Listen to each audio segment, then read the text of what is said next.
Ladies and gentlemen, thank you for gathering here today. I want to draw your attention to a pressing issue that has been gaining momentum around the world: the boycott of products that support Israel. This movement has been fueled by the ongoing humanitarian crisis in Gaza and has led to widespread protests and economic pressure campaigns targeting multinational companies with connections to Israel. The ongoing humanitarian crisis in Gaza has sparked massive demonstrations around the world and reignited an economic pressure campaign to boycott multinational companies over their connection to Israel. Pro-Palestine consumers, driven by their concerns over the historical and ongoing conflict in the region, have taken to the streets and adopted a boycott strategy to express their solidarity with the Palestinian cause and advocate for change.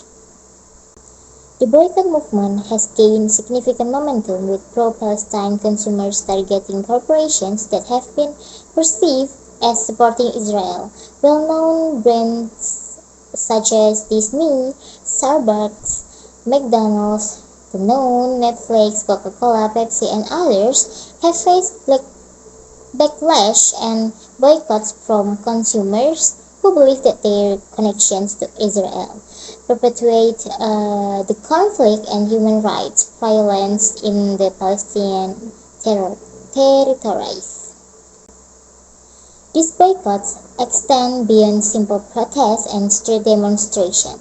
Pro-Palestine consumers are actively choosing to withhold their financial support from these companies, effectively voting with their wallets.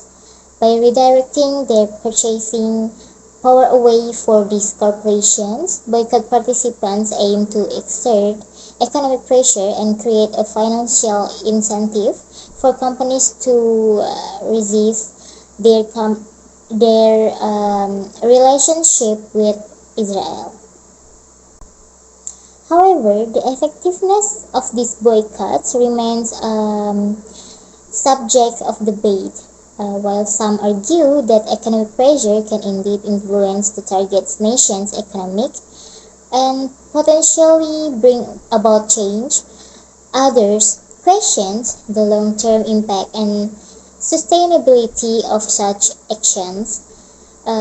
Critics argue that boycott may not significantly impact the financial bottom line of large multinational corporations, and that other strategies such as engagement and dialogue could be more effective in promoting positive change in the region. In addition to the debate surrounding their effectiveness, these boycotts have faced legal challenges. Some countries, like the United States, have implemented laws to discourage or prevent boycotts of Israel. Similar legislation has been proposed in the United Kingdom as well. These legal measures have sparked further discussions about the balance between freedom of expression and the regulation of economic activities related to political conflicts. It was nothing that boycotts related to the Middle East are not a new phenomenon. In the past, similar action have taken place, with American brands being removed from Arab Southwest during the Iraqi invasion, and the Arab League boycotting Coca-Cola from 1968 to 1991 due to its trade in Israel. There have also been instances where companies themselves have chosen to disengage from activities in Israeli settlements considered illegal under international law, such as Ben and Jerry's, Orange, and SodaStream. Overall, the ongoing boycotts of multinational companies connected to Israel reflect the deep-rooted concern and activism surrounding the Israeli-Palestinian conflict.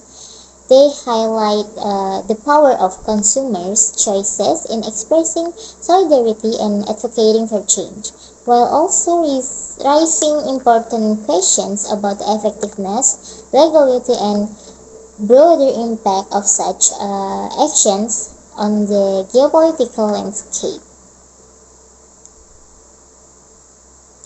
Many individuals and groups who support the Palestinian cause have chosen to participate in boycotts of products associated with Israel as a means of expressing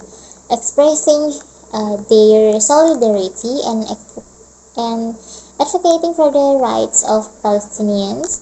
By boycotting multinational companies that have connection to Israel, these individuals aim to send a message to both the corporations and the Israeli government that they object to the policies and actions that contributing to the ongoing conflict and human rights violation in the region.